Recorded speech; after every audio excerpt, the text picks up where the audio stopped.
Hello everyone, welcome to another video. This is Harsh Bhadauria और आज हम बात करने वाले हैं ऑल अबाउट क्रिएटिन। क्योंकि मैं भी बिगनर था तो बहुत प्रॉब्लम होती थी पता करने में कि कौन सा जो सप्लीमेंट है वो सबसे बेस्ट है और पहला सप्लीमेंट कौन सा होना चाहिए ऐसा बिगनर का। तो वो पहला सप्लीमेंट मेनली सबका क्रिएटिन ही होता है। तो क्रिएटिन से रिलेटेड बहुत सारे डाउट और मिथ्स हैं इंडस्ट्री में, जो कि मेरे भैया ने, मेरे चाचा ने, मेरे ताऊ ने, मेरे दोस्त ने, मेरे जिम वाले भाई ने ये बताया है कि किडनी फेल होती है, लिवर फेलियर हो जाता है। बहुत सारे डाउट्स हैं, उन सबको क्लियर करूंगा और सब कुछ बता दूंगा क्रिएटिन के बारे में। जितना मेरे को पता है, जितना रिसर्चर्स ने बताया है, वो सब बताऊंगा। और आपको कहीं भी इंटरनेट पे इस वीडियो के बाद और वीडियो देखने की जरूरत नहीं पड़ेगी अबाउट क्रिएटिन। पहले मैं ये बता देता हूँ कि किस किस टॉपिक पे बात करने वाले हैं, जिससे आप टाइम स्टैम्प्स को यूज करके डायरेक्ट उन स्टेप्स पर पहुंच सकते हो अगर आपको स्पेसिफिक टॉपिक के बारे में इंफॉर्मेशन चाहिए तो आज की वीडियो में हम कवर करने वाले हैं what is creatine, food sources of creatine, how does creatine work in our body, different types of creatine, benefits of creatine, disadvantages of creatine, advantages of creatine, creatine cycle, when to take creatine, how to take creatine, honest talk about creatine and personal experience, best creatine supplement brands। तो सबसे पहले बताता हूँ कि what is creatine. Creatine यानी कि methyl क्यूनोडिन acetic acid. क्या बोला तूने? नहीं, पहले क्या बोला? चल। मुझे पता ही आपके ऊपर से निकल गया कि ये क्या बोलती है। ये इसका केमिकल नेम है। क्रिएटिन एक नेचुरली अकरिंग केमिकल कंपाउंड है जो कि हमारी बॉडी में पहले से ही प्रोड्यूस हुआ होता है, स्केलेटल मसल्स में स्टोर्ड होता है और पेनक्रियास, किडनी, लिवर उन जगह भी पाया जाता है, बट बहुत कम क्वांटिटी में। क्रिएटिन के अंदर मेनली अमीनो एसिड होते हैं जो कि आर्जिनिन, ग्लाइसिन, मिथ्योनिन होते हैं। इनसे बनके क्रिएटिन बनता है completely. Creatine naturally occurring compound है। इसका मतलब क्या है कि क्रिएटिन हमारी बॉडी में पहले से ही खुद से ही प्रोड्यूस हो रहा होता है, बट उसकी क्वांटिटी बहुत कम होती है, तो इसको हमको बाहर से सप्लीमेंट करना पड़ता है या फिर फूड सोर्सेज से लेते हैं। फूड सोर्सेज से लेने से क्या प्रॉब्लम होती है कि फूड में आधा केजी 1 केजी कंज्यूम करना पड़ेगा, और वो भी नॉन वेजिटेरियन मोस्टली, क्योंकि वेजिटेरियन में तो ना के बराबर क्रिएटिन या फिर होता ही नहीं है ज्यादातर क्रिएटिन। और नॉन वेजिटेरियन सोर्सेज से भी क्रिएटिन मिलता है, तो आधा आधा केजी 1 केजी आपको चिकन खाना पड़ेगा, बीफ खाना पड़ेगा, फिश खानी पड़ेगी। ये सब सोर्सेज है नॉन वेजिटेरियन के। वेजिटेरियन सोर्सेज में कुछ डेयरी प्रोडक्ट्स में भी क्रिएटिन पाया जाता है, बट वो ना के बराबर क्वांटिटी में होता है, जो कि पॉसिबल ही नहीं है कि आप उससे अपना क्रिएटिन इंटेक कंप्लीट कर पाओ। तो अब बात करते हैं कि क्रिएटिन हमारी बॉडी में काम कैसे करता है। तो मेथड ऑफ क्रिएटिन प्रोडक्शन होते हैं क्रिएटिन काइनेस, ग्लाइकोलाइसिस या फोस्फोलाइसिस। क्रिएटिन मेनली सप्लीमेंट करते हो तो क्या होता है, पहले हमारी बॉडी में खुद से ही एटीपी प्रोड्यूस हो रहे होते हैं, बट उनकी क्वांटिटी कम होती है। एटीपी जब आप वर्कआउट करते हो तो खत्म हो जाते हैं, वो कन्वर्टेड हो जाते हैं एडीपी में, एडिनोसाइन डाइफॉस्फेट में। फिर आप क्रिएटिन सप्लीमेंट करते हो तो वो एडीपी और क्रिएटिन सप्लीमेंट, जिससे आपको एक फॉस्फोरस ग्रुप ऐड हो जाता है एटीपी के अंदर, तो दोबारा से आपके एटीपी रीजनरेट हो जाते हैं, जो कि फिर आपको एक्स्ट्रा और फर्दर मोर एनर्जी देने में काम आते हैं, जिससे आप अपना वर्कआउट अच्छे से कर पाते हो। अब बात करता हूँ टाइप्स ऑफ क्रिएटिन। क्रिएटिन भी बहुत तरीके के होते हैं, जैसे कि creatine monohydrate, creatine anhydrous, micronized creatine, creatine HCl, creatine ethyl ester, buffered creatine, kre alkalyn, क्रिया ट्रियूना, creatine magnesium chelate, liquid creatine, creatine phosphate. बथेरे क्रिएटिन है, बट इंडस्ट्री में सबसे ज्यादा चलने वाले क्रिएटिन कौन है? क्रिएटिन मोनोहाइड्रेट, क्रिएटिन HCl और माइक्रोनाइज क्रिएटिन। तो मैं इन तीनों को थोड़ा थोड़ा ब्रीफली एक्सप्लेन कर देता हूँ। जैसे कि क्रिएटिन मोनोहाइड्रेट। क्रिएटिन मोनोहाइड्रेट आज तक का सबसे ज्यादा रिसर्च फॉर्म है और बेस्ट फॉर्म ऑफ क्रिएटिन बताया जाता है। चीप एंड अफोर्डेबल भी है। अगर इसके पार्टिकल का साइज बहुत छोटा कर दिया जाए तो उसे माइक्रोनाइज क्रिएटिन बोलते हैं, जिसकी एब्जॉर्प्शन रेट बहुत फास्ट होती है, मतलब बॉडी में बहुत जल्दी एब्जॉर्ब हो जाता है। और तीसरा है क्रिएटिन HCl। किसी किसी को क्रिएटिन मोनोहाइड्रेट से क्या है, ब्लोटिंग या फिर स्टोमक इश्यूज हो जाते हैं, तो उसकी जगह पे आप क्या क्रिएटिन HCl यूज कर सकते हो। बट एज अ बिगिनर आपको हमेशा क्रिएटिन मोनोहाइड्रेट लेना चाहिए, और मैं सबको क्रिएटिन मोनोहाइड्रेट ही रिकमेंड करूंगा। आप माइक्रोनाइज क्रिएटिन भी ले सकते हो या क्रिएटिन मोनोहाइड्रेट, इन दोनों में से कोई भी ले सकते हो। ये बड़ी अच्छी बात कही आप।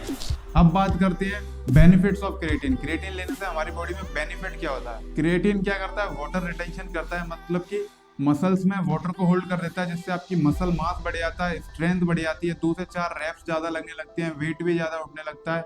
और over the period of time ये आपकी ब्रेन फंक्शनलिटी को इंप्रूव करता है, फटीग को कम करता है, वर्कआउट के ड्यूरेशन कंटिन्यूस एनर्जी प्रोवाइड करता है, जिससे आप लंबे समय तक अपना वर्कआउट कर पाते हो। ये थे कुछ बेनिफिट्स ऑफ क्रिएटिन या फिर एडवांटेजेस ऑफ क्रिएटिन। बट अब बात करते हैं डिसएडवांटेजेस ऑफ क्रिएटिन, जो कि इंडस्ट्री में बहुत कम लोग बात करते हैं इस पे, क्योंकि सबकी नजर में क्रिएटिन भगवान है।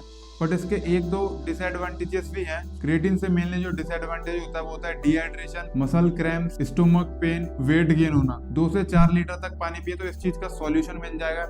एंड सेकंड जो है स्टोमक पेन, किसी किसी को ब्लोटिंग भी फील होती है तो इसका सॉल्यूशन मैंने बता दिया, क्रिएटिन HCl यूज कर सकते हो आप। बट ये जो मैं बता रहा हूँ जैसे डिहाइड्रेशन और ब्लोटिंग, ये 99% केसेस में किसी को नहीं होती, 1% किसी बंदे को अगर होती है, इसलिए ये डिसएडवांटेजेस बता रहा हूँ। और बाकी थर्ड है वेट गेन, जो कि हमारे लिए अच्छा है क्योंकि हम यूज ही क्रिएटिन करते हैं वेट गेन के लिए, स्ट्रेंथ बढ़ाने के लिए। और चौथा है मसल क्रैम्प्स, बट 99 केसेस में ऐसा बिल्कुल नहीं होता, ये हर किसी के लिए सुटेबल है।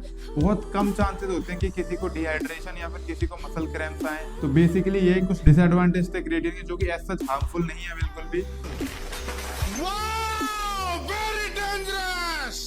अब बात करते हैं how to take creatine. Creatine के 2 फेजेस होते हैं, लोडिंग फेज और no loading phase.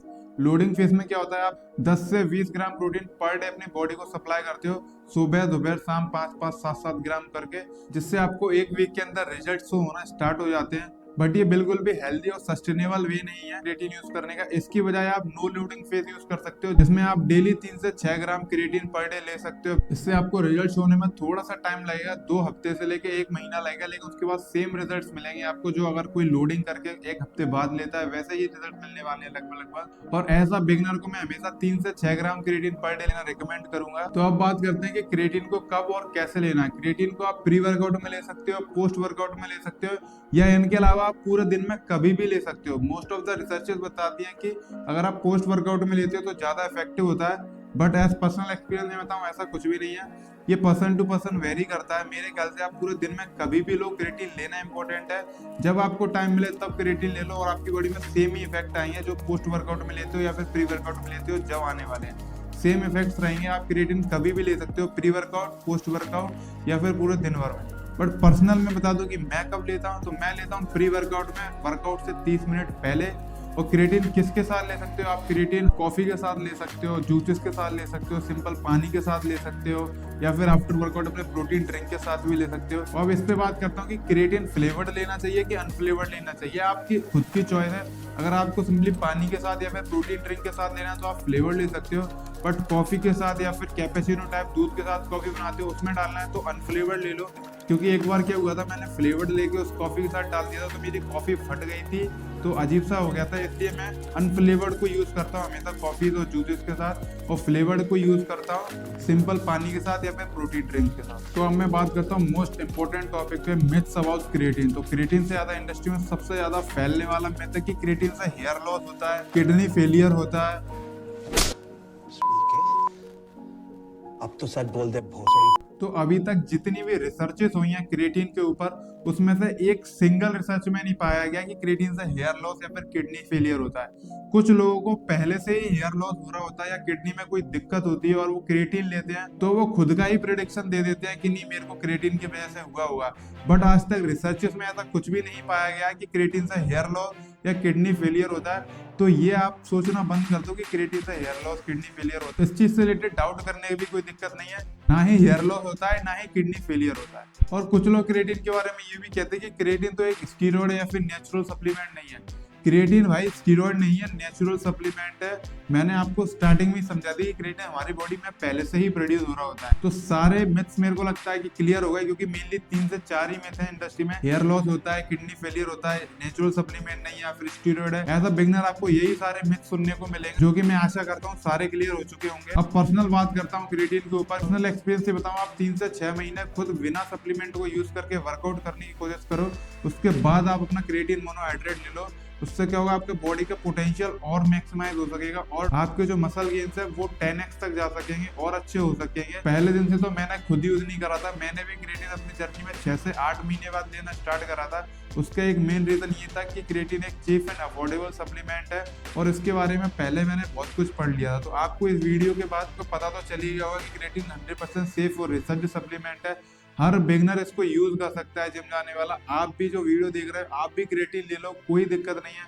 But best creatine brands कौन से, अगर ये जानना है तो मैं डिस्क्रिप्शन में लिंक दे दिए मैंने, उन ब्रांड्स की और उन ब्रांड्स के बारे में बता दिया। मेनली मैंने कौन से ब्रांड सजेस्ट करे हैं, जो ब्रांड्स मैंने खुद यूज करे हैं वही ब्रांड्स आपको बताए हैं, ना कि कोई ऐसे ब्रांड बता दिए जो मैंने कभी यूज ही नहीं करे बट आपको बता दिए। मैंने जो खुद यूज करे हैं वही सारे ब्रांड्स बताए हैं, तो आप निश्चिंत होकर उन ब्रांड्स को दे सकते हो। बट कभी भी कोई भी ब्रांड बाय करने से पहले उसका सेलर चेक कर लेना, उसका सेलर ऑथेंटिकेट होना चाहिए। जैसे अगर आप वेलकोर का क्रेटिन ले रहे हो तो नीचे अमेजोन फ्लिपकार्ट पे चेक कर लेना कि जो सेलर है वो वेलकोर ही हो, या फिर वेलकोर की ऑफिशियल साइट से बुक कर सकते हो। तो ये मेरे को लगता है बेसिक मैंने सब कुछ बता दिया आपको क्रेटिन के बारे में। अब इसके अलावा भी कोई डाउट या फिर क्वेश्चन रह गया है आपको तो आप कमेंट सेक्शन में बता दो, मैं 100% उसका सॉल्यूशन देने की कोशिश करूंगा और आपको रिप्लाई जल्द से जल्द दूंगा। और आप नेक्स्ट वीडियो किस टॉपिक पे चाहते हो ये भी मेरे को कमेंट सेक्शन में बता देना। जैसे आज मैंने बताया ऑल अबाउट क्रिएटिन, तो आगे किस टॉपिक पे वीडियो चाहते हैं ये बता दो। जब तक मैं अपनी तरफ से जो टॉपिक्स मेरे को पता है वो वीडियो बनाते ही रहूंगा। तो चलो अब मिलते हैं नेक्स्ट वीडियो में। ग्राइंड करते रहो, जिम जाते रहो, डोलों पे ध्यान दो, डोले बनाते रहो। This is Harsh Bhadauria, over and out.